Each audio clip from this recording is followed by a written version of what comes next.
नमस्कार दोस्तों, मैं हरे कृष्ण प्रकाश और आप देख रहे हैं साहित्य आजकल। दोस्तों, आज मैं जिस साहित्यकार के आवास पर पहुंचा हूं वे हैं आदरणीय किशोर कुमार यादव जी। बिल्कुल आपने सही सुना, और एक ऐसे साहित्यकार हैं जो आज किसी भी पहचान के मोहताज नहीं है। दोस्तों, पूर्णिया की इस पावन धरती ने कई सारे साहित्यकारों को देने का काम किया है, और इसकी जानकारी आप तमाम मित्रों को भी है जो हमारे साहित्य आजकल को चाहने वाले हैं। आप गूगल करेंगे तो पूर्णिया की पावन धरती की हर एक बड़ी इतिहास आपके हाथों में होगी। दोस्तों, साहित्यकारों से साक्षात्कार की इस एपिसोड में आज मैं आप सबों को रूबरू कराऊंगा, आप सबों को मिलाऊंगा पूर्णिया के एक जाने माने वरिष्ठ साहित्यकारों से। और यह श्रृंखला यहीं तक नहीं रुकेगी। हमारी श्रृंखला अर्थात साहित्यकारों से साक्षात्कार के श्रृंखला में मैं आपका भी इंटरव्यू करूंगा। अर्थात यदि आप एक साहित्यकार हैं, आप एक कलाकार हैं, सृजनकार हैं, या आपके पास एक बेहतरीन उपलब्धि है जिससे कि आप साक्षात्कार देने के बाद आपसे कई युवा पीढ़ी या अन्य लोग भी अपने आप को उत्साहित महसूस करेंगे और आप उनके लिए प्रेरणादायक साबित होंगे, तो आप बेशक साहित्य आजकल के इस एपिसोड साहित्यकारों से साक्षात्कार में अपनी साक्षात्कार साझा कर सकते हैं। यदि आप साक्षात्कार में भाग लेना चाहते हैं तो अपनी तिथि निर्धारित करवाने के लिए टीम के इस नंबर पर आप जरूर मैसेज कर संपर्क करें। यह टीम का व्हाट्सएप नंबर है। चलिए दोस्तों, मैं सबसे पहले अब बात करूंगा आदरणीय किशोर कुमार यादव जी से।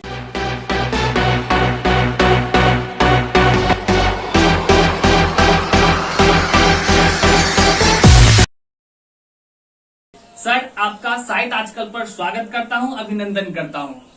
आपका भी स्वागत है।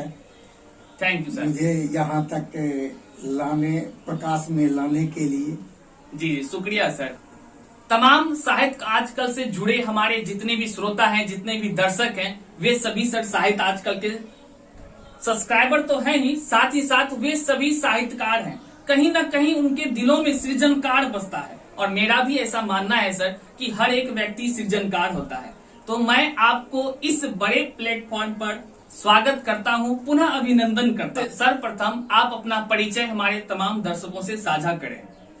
मैं इस पूर्णिया की पावन धरती पर 1986 से लेकर जी 2021 तक मैं वनस्पति विज्ञान में व्याख्याता के पद पर कार्यरत रहा।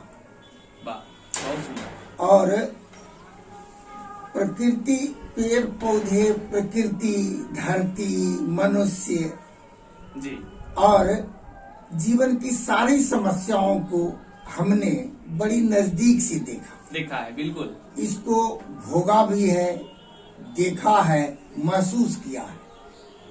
मैं इस पूर्णिया आने के पहले भी जी मैं छोटा मोटा एक आध लाइन की कविता मैं पहले से तुकबंदी के तौर पर मैं किया करता था जी, जो इस पूर्णिया की पावन धरती पर आकर के प्रस्फुटित और एक वट वृक्ष बन गया। वाह, बहुत सुंदर सर। तो मैं सर ये जानना चाहूंगा कि वर्तमान में अभी आप क्या कर रहे हैं, और इससे पहले आप क्या करते थे, संक्षिप्त रूप में हमारे दर्शकों से साझा करें सर। मैं वनस्पति विज्ञान से जुड़ा हुआ एक शिक्षक रहा। मैं शिक्षा का दान भी करता रहा, और इस तरह वित्त रहित शिक्षण संस्थान में रहने के बावजूद अपनी रोजी रोटी के लिए संघर्ष करता हुआ एक शिक्षक, जिसके मन में कविता स्वयं उभर करके चली आई। बाद में हमें पता लगा मैं जो लिख रहा हूँ वो कभी समकालीन कविता हो जाती है, कभी गीत हो जाता है, कभी गजल हो जाता है। मेरे सामने यह धरती, यह मनुष्य और उसकी जिजीविषा, उसका सामर्थ्य और उसके जयी होने की पूरी कविता है। बहुत सुंदर सर, बिल्कुल आपने सही कहा। और दोस्तों, जब हम अपने निजी जीवन में शिक्षक पेशे से जुड़ते हैं तो आप भी महसूस कर सकते हैं कि शिक्षक किन किन रूपों में अपने आप को प्रस्तुत करते हैं। कभी वह अपने विद्यार्थियों के सामने अभिभावक के स्वरूप आते हैं, तो कभी वह शिक्षक के भांति कड़क मिजाज के भी होते हैं, और उनके वह कैसे आगे बढ़े दिन रात उनके लिए चिंतित होते हैं। सर, आपके शिक्षक के पेशे में जो दिनचर्या इतनी व्यस्तता रही है, तो आप फिर कविता के क्षेत्र में कैसे आए? अर्थात मेरा प्रश्न सीधा है सर कि आप शिक्षक के पेशे से जुड़े थे, परंतु आपने साहित्यिक सफर में अपनी उड़ान भर ली, तो ये साहित्यिक क्षेत्रों में आपका आना कब से प्रारंभ हुआ सर? साहित्यिक क्षेत्रों में वैसे तो 2019 में, या कहें कि 2018 में मेरी पुस्तक आई अंतस के स्वर जी, और उसके बाद मेरी पुस्तक आई 2020 में हाशिए पर लोग। बिल्कुल बिल्कुल सर। और एक 19 में जिस पुस्तक को आना था वह अभी तक भी मुझे उपलब्ध नहीं हो सका, और एक विचार को रोपने और समाज के सामने रखने का प्रयास किया है। बहुत सुंदर। जिससे यह समाज गतिशील हो सके, संघर्ष कर सके, और कल एक मनुष्य के रूप में जयी हो सके। मेरी इसी मंगल कामना का नाम साहित्य है, और मैं उसी में अभिरुचि के साथ अभी कर रहा हूँ। बहुत बहुत ही आप बधाई के पात्र हैं सर, क्योंकि दोस्तों मैं आपको बता दूं कि मैं तमाम इतने व्यस्तता के बावजूद भी साहित्यिक क्षेत्रों पर ज्यादा ध्यान देता हूँ। मैं देखते रहता हूँ, पढ़ता हूँ, तो जब किशोर सर का मैं रचना को पढ़ता हूँ तो मुझे एक अलग ही अनुभूति प्रदान होती है। दोस्तों, सर बहुत ही मार्मिक सृजन करते हैं। मैं क्या कहूँ, आप इनकी रचना से खुद अवगत हो जाएं। अर्थात मैं इस साक्षात्कार की वीडियो को आगे बढ़ाने से पहले सर से निवेदन करूंगा कि आप अपनी एक कविता के माध्यम से तमाम दर्शकों को अपना संदेश दें। कौन सी कविता है सर? युद्ध के बीच बसंत। वाह, युद्ध के बीच बसंत, स्वागत है सर। अभी वर्तमान परिस्थिति रूस और यूक्रेन, और यहाँ जनमानस जो युद्ध के बीच बसंत खोज रहा है, बिल्कुल, तो उसी पर मेरी एक रचना है। स्वागत है सर। युद्ध के बीच बसंत। बोलो कृष्ण, इस भयानक युद्ध के बीच बसंत कैसे आएगा? कैसे आएगा? वाह, बहुत सुंदर। बसंत आता है तो कुहासा हटाते हुए, ठिठुरते तन को उष्मा देते हुए, गुनगुनी धूप को बासंती किरण सौंपते हुए, खेतों की मेड़ पर पीत वस्त्रों में लिपटी सरसों को निहारते, वाह, हरे गेहूं को दुलराते, दूध को ठोस बीज में बदलते, पेड़ों के पुरातन पत्तों को गिराते हुए। बसंत आता है ठूठ पर कोपल उगाते, बिल्कुल, फूल खिलाते, अल्हड़ पछुआ में आंचल उड़ाते, केसरिया पलास को तपाते, लाल सेमल के बंद कपाट में उजले रुई को भरते। बोलो कृष्ण, मनुष्य के पास केवल आदिम युद्ध ही विकल्प बचा है क्या? क्या, बहुत सुंदर। किसी की मांग का सिंदूर उजाड़ना, बच्चों को बेसहारा करना, राखी और कलाई को अलग करना, किसी की गोद सूनी करना, क्या इतनी ही क्रूरता बची है मनुष्य में? क्षमा, दया और प्यार का थोड़ा सा भी अंश नहीं। बसंत दुख को पराजित करते, देह के भीतर आत्मा को प्रकाश से भरते, खिलखिलाते आनंद बिखेर जाता है। रोको कृष्ण रोको, बिल्कुल, इस भीषण होते युद्ध को हृदय विदारक परिणाम में बदलने से पहले रोको। अभी भी मनुष्य और धरती को विनाश नहीं, निर्माण चाहिए। आवश्यकता है सृजन की, संहार की नहीं। बसंत को आने से मत रोको कृष्ण, मत रोको उसे। मनुष्य के जीवन में आने दो उसे, खुशियों से नहलाने दो। वाह, बहुत ही सुंदर सर, बहुत ही सुंदर और बहुत ही मार्मिक पंक्तियों से आप सृजन किया है। मैं तमाम आप सभी साहित्य आजकल को चाहने वालों से मैं कहना चाहूंगा कि रूस और यूक्रेन की स्थिति से कौन नहीं आज अवगत होगा। आप भी कलम चलाइए, जरूरी है और आवश्यकता है कि आप अपनी लेखनी से तमाम रूस हो या यूक्रेन हो या देख रहा अमेरिका हो, उन सभी को वास्तविकता से रूबरू होने की जरूरत है। आज हर कोई अपने आप में खोए जा रहा है या अपने आप को सिर्फ देख रहा है। क्या यह स्थिति आज अगर रूस और यूक्रेन के साथ हो रही है तो क्या आप और हम बच सकते हैं इससे? कभी नहीं। महंगाई का दौर को आप देख ही रहे हैं, बाकी इस पर क्या बात करें। सर, आपने रूस और यूक्रेन पर जो अपनी मन की व्यथा को प्रस्तुत किया है और आपने कृष्ण के माध्यम से रोको कृष्ण युद्ध रोको को आपने बखूबी प्रस्तुत किया है, काबिले तारीफ है। मैं इसके लिए आपको बहुत बहुत बधाई देता हूं।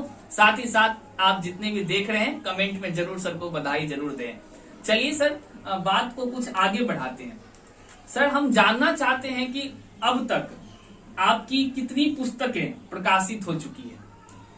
मेरी 2 पुस्तकें प्रकाशित हुई है, एक प्रकाशनाधीन है जी। तीसरी और चौथी पुस्तक पर काम पूरा लगभग हो चुका है जी। हो सकता है अगले माह तक उसका कार्य पूर्ण हो जाए। बिल्कुल सही बात है सर।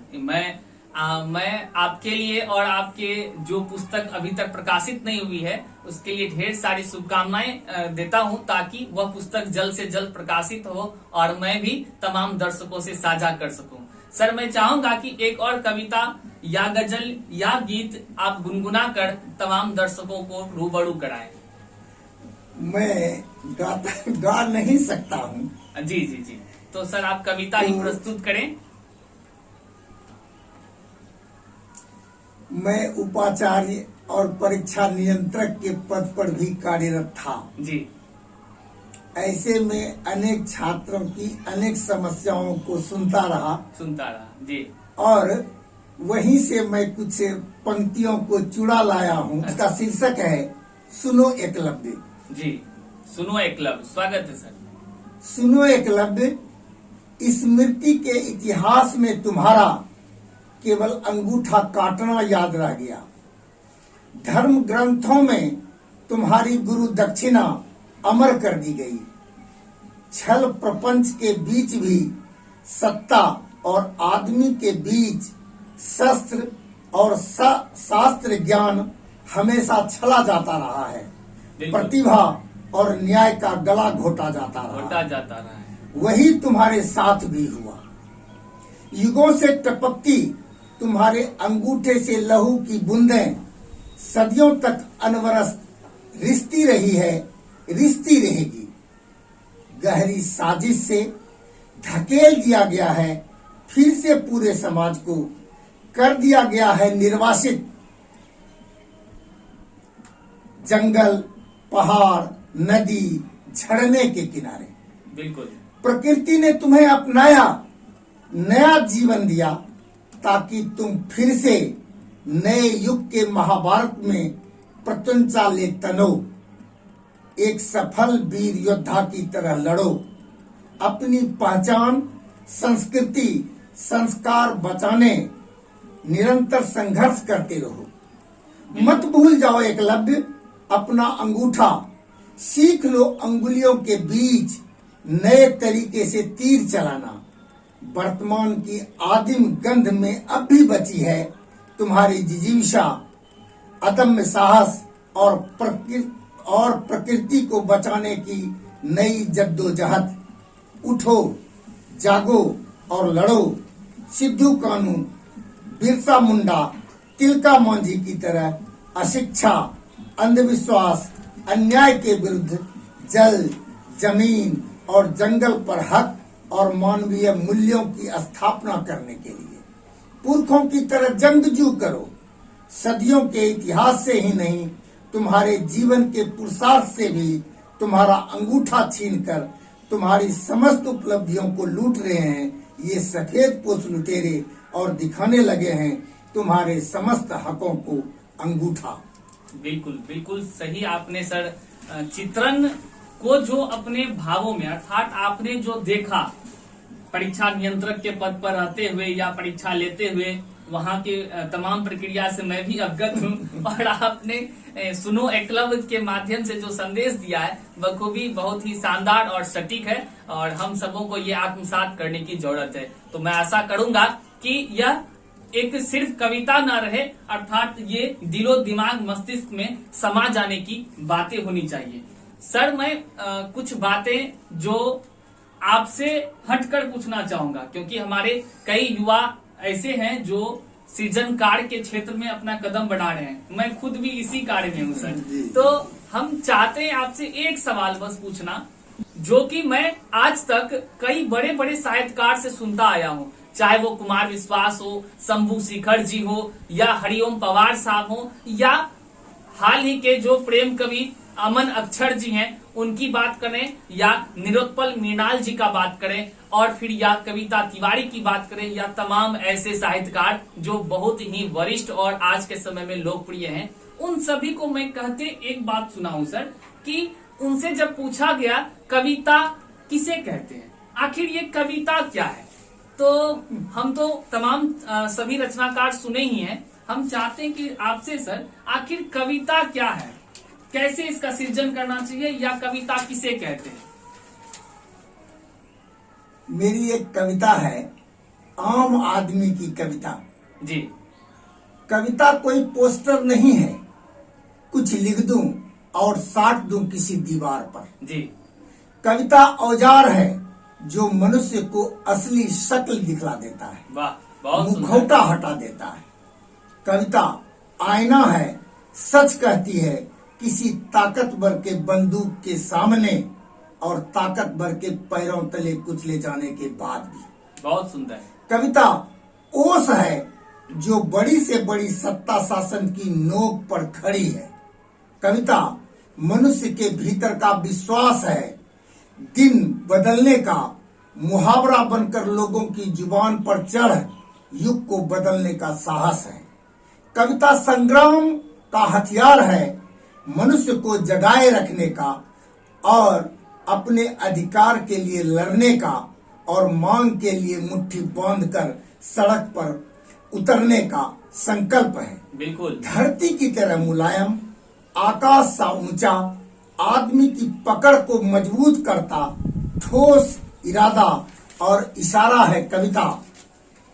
कविता को आपने इस तरह से प्रस्तुत कर दिया कि शायद ही आज तक किसी ने कविता का उत्तर इस कविता के माध्यम से दी हो। छोटी सी कविता है, इस सन्नाटे में भी इतना भी स्वप्न बचा रहे, इस सन्नाटे में भी इतना भी स्वप्न बचा रहे, इस सन्नाटे में भी पंखुड़ियों का चुपके खुलना, कलकल नदियों का बहना, झरझर झरनों का झरना, सूखे पत्तों का मरमर करना, इतना भी सच बचा रहे इस सन्नाटे में भी, इतना भी स्वप्न बचा रहे इस सन्नाटे में भी। नभ के कंधों पर सूरज का जग भर में उजियारा फैलाना, रात चांदनी का तारों संग गुपचुप सब बातें करना, इतना भी समय बचा रहे इस सन्नाटे में भी, इतना भी स्वप्न बचा रहे इस सन्नाटे में भी।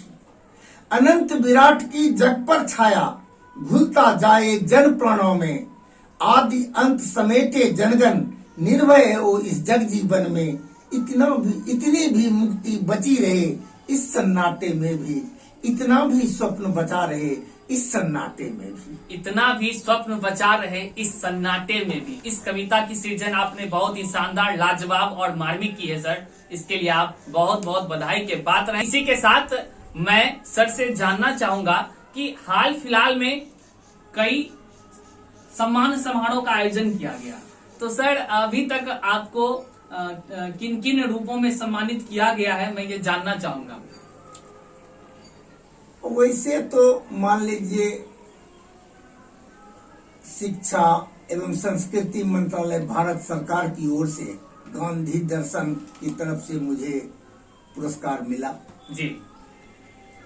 अभी हाल में ही फणीश्वर नाथ रेणु जी की 101वीं जयंती पर जी जिस 10 साहित्यकारों को सम्मानित किया गया, उसमें मुझ जैसे छोटे लोगों का भी नाम उसमें था। बहुत बहुत बधाई सर आपको। और इस सम्मान पाने के बाद कोई भी साहित्यकार